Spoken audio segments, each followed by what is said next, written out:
In today's video, I'm going to teach you how to unmute and mute participants and remove people in Google Meet. Managing a virtual meeting effectively requires a few key controls, and knowing how to handle participant audio and participation is fundamental. Whether you're a teacher handling a class or a team leader conducting an important discussion, mastering these controls can really enhance your Google Meet experience. To begin, you'll want to navigate to your Google Calendar. This is where the magic starts, since it is integrated seamlessly with Google Meet. Once you're in Google Calendar, locate and click on Join with Google Meet. This will take you directly into your scheduled meeting. After entering the meeting, you'll see an option to Join Now. Go ahead and click that to officially enter the meeting room for hosting.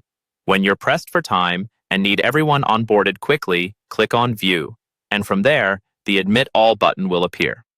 This handy feature allows you to admit all the participants who are currently waiting to join.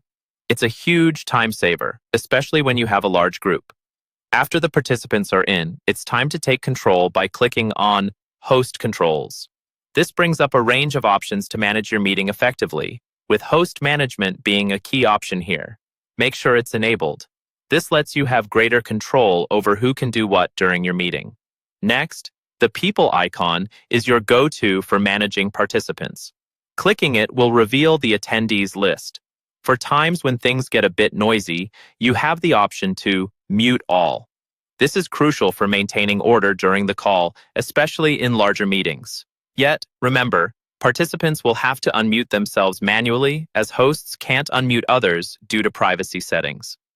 If you need to address specific participants, or if someone's disrupting the meeting, click on More Options next to the attendee's name. From there, you can remove disruptive participants by selecting Remove from the Call. Unpleasant situations may require further action, and you'll have the options to fill out an abuse report or block them from future calls. If you're certain about removing someone, proceed by clicking Remove, ensuring that the meeting can continue in an orderly fashion. Utilizing these options effectively helps in managing the call dynamics and keeping things professional. And there you have it. These straightforward steps will help you control your meeting room in Google Meet efficiently. With these tools, you're now better equipped to handle your virtual meetings smoothly and confidently. Thank you for joining me today. If you found this video helpful, be sure to like and subscribe for more tutorials.